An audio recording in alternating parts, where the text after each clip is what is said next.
Neymar junior ব্রাজিলের স্কোয়াডে chance পায় নাই 100% ফিট নেই বলে। অন্যদিকে কাওলো আনচেলত্তি যে 100% ফিট প্লেয়ারদের তার স্কোয়াডে ডেকেছে, ওই প্লেয়াররা পড়তেছে একের পর এক ইনজুরিতে।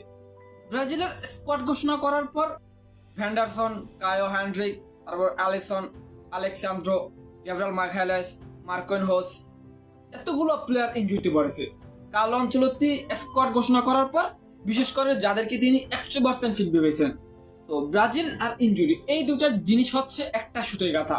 তো ব্রাজিল যদি এই ইনজুরি সমস্যা থেকে বিশ্বকাপের আগে বের হইতে না পারে, তাহলে বিশ্বকাপে এই ব্রাজিল যে একটা ভালো কিছু করবে ওই আশাটা আপনি বাদ দিয়ে দেন। আমি বলবো না যে কার্লো আনচেলত্তিকে নিয়ে আপনি সমালোচনা করেন। কার্লো আনচেলত্তি মাত্র ব্রাজিলের দায়িত্ব নেওয়ার পর থেকে 9টা ম্যাচ খেলেছে। তো এই 9টা ম্যাচ দিয়ে কখনোই আপনি কার্লো আনচেলত্তিকে বিবেচনা করতে পারবেন না যে কার্লো আনচেলত্তি আসলে কোন মানের কোচ। কার্লো আনচেলত্তি কোন ধরনের কোচ ওইটা কিন্তু আমরা আসলে রিয়াল মাদ্রিদ দেখেছি।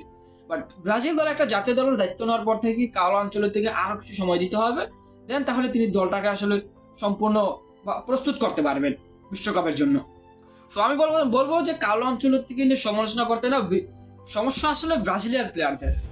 ফ্রান্সের বিপক্ষে ব্রাজিলের ম্যাচটা যদি আপনি দেখেন, ব্রাজিল কি অত আহামরি কোনো খারাপ আছে? ফ্রান্স কি খুবই ডমিনেট ফুটবল খেলতে পারছে? কখনোই না। ফ্রান্সের থেকে এবং ব্রাজিল আসলে যথেষ্ট ভালো মানের ফুটবল খেলছে ফ্রান্সের বিপক্ষে এরকম একটা ইনজুরিতে জর্জরিত স্কোয়াড বা বি টিম নিয়ে। তো ব্রাজিল যদি এই ইনজুরি মুক্ত স্কোয়াডটা যদি ফ্রান্সের বিপক্ষে কার্লো আনচেলত্তির হাতে থাকতো, এখানে নেইমারকে জাস্ট বাদ দিলাম, কারণ নেইমার যেহেতু একটু অফ ফর্মে, মানে নেইমার যেহেতু 100% ফিট না, তো নেইমারকে আমি বাদ দিলাম। ওইখানে ধরেন আপনার মিডফিল্ডে ব্রুনো গুইমারেস, তারপর হচ্ছে ডিফেন্সে গ্যাব্রিয়েল মাগালাস, মার্কিনহোস, ভ্যান্ডারসন, তো এই প্লেয়ারগুলো যদি থাকতো তাহলে কিন্তু ফ্রান্সের বিপক্ষে আরও কড়া একটা ফাইট হইতো। বাট যেহেতু ব্রাজিলের ইনজুরি সমস্যা, এই ইনজুরি সমস্যা থেকে যদি ব্রাজিল বের হইতে না পারে, বিশেষ করে বিশ্বকাপের আগে প্রতিটা প্লেয়ারকে ফিট লাগবে। রোদ্রিগো বিশ্বকাপ মিস করবে এটা নিশ্চিত, বাট বিশ্বকাপের আগে যদি এই প্লেয়ারগুলো সম্পূর্ণ ফিট না হয় বা বিশ্বকাপে যদি এদেরকে সম্পূর্ণ ফিট না পাওয়া যায়, তাহলে কার্লো আনচেলত্তি থেকে কোনো দোষ দিয়ে লাভ নাই ভাই। কার্লো আনচেলত্তি ব্রাজিলের দায়িত্ব নিয়ে মাত্র 8-9টা ম্যাচ খেলেছে। তো কার্লো আনচেলত্তি কি একজন জাদুকর যে আসলে জাদুকররা পুরো মানে খেলার মোমেন্টটাই চেঞ্জ করে দিবে, পুরো দলটাকেই মানে মানে খুবই দ্রুত পাল্টায় ফেলবে? এটা তো কখনোই করতে পারবে না। তো ব্রাজিল যদি একটা ইনজুরি মুক্ত স্কোয়াড পায়, আপনি দেখেন যে কার্লো আনচেলত্তি ব্রাজিলের দায়িত্ব নেওয়ার পর থেকে, এবং কার্লো না, যেই কোচে ব্রাজিলের দলে আসুক না কেন, ব্রাজিলের স্কোয়াডটা ঘোষণা করার পর প্লেয়াররা আসলে একের পর এক ইনজুরিতে পড়ে। এখন সমস্যাটা কি কোচের? সমস্যা তো প্লেয়ারদের। আপনি কার্লোকে একটা ইনজুরি মুক্ত স্কোয়াড দেন, দেখেন কার্লো কি করে।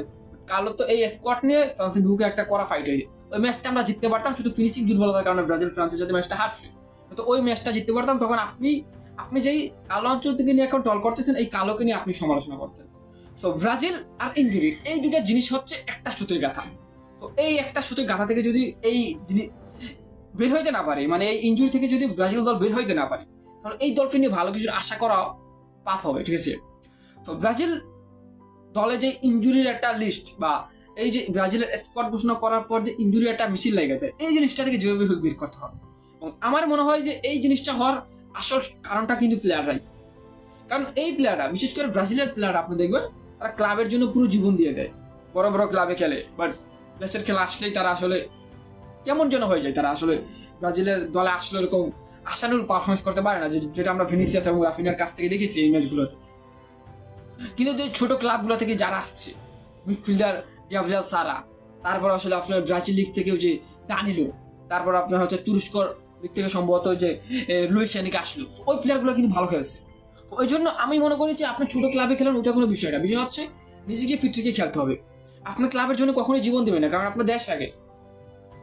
তো ব্রাজিল প্লেয়ারদের আমার মনে হয় এটাই সমস্যা, তারা আসলে ক্লাবের জন্য খুবই তাদের সর্বোচ্চটা দেয়, বাট দিন শেষে তারা ব্রাজিলের ম্যাচ আসলে, ন্যাশনাল ডিউটি আসলে তারা আসলে ইনজুরিতে পড়ে যায়।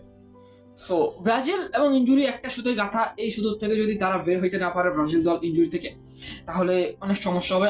আমি চাই বিশ্বকাপের আগে দলের প্রত্যেকটা প্লেয়ার ফিট থাকুক এবং বিশ্বকাপে তাদেরকে নিয়ে একটা কড়া ফাইট হবে এবং আনচেলত্তি যদি ইনজুরি মুক্ত একটা স্কোয়াড পায়, আমি আশা রাখি ভাই আনচেলত্তি এই দলটাকে নিয়ে সফল হইতে পারবে। আমি আশা রাখি, কারণ কার্লো আনচেলত্তি ওই লেভেলের কোচ। তো কার্লোকে আপনার সময় দিতে হবে। কার্লো একজন ম্যাজিশিয়ান না যে আজকে মানে আসার পরে আপনার দলটা পুরো ঘুরিয়ে দিবে। সো কার্লোর উপর ভরসা রাখেন, শুভকামনা রইল টিম ব্রাজিলের জন্য যেন ইনজুরি মুক্ত থাকে এবং এই দলটা নিয়ে ইউরোপে একটা কড়া ফাইট দিতে পারে, বিশ্বকাপে একটা কথা ফাইট দিতে পারে কালো অঞ্চলটি। তো শুভকামনা রইল ডন কালো অঞ্চলতে এবং টিম ব্রাজিলের জন্য।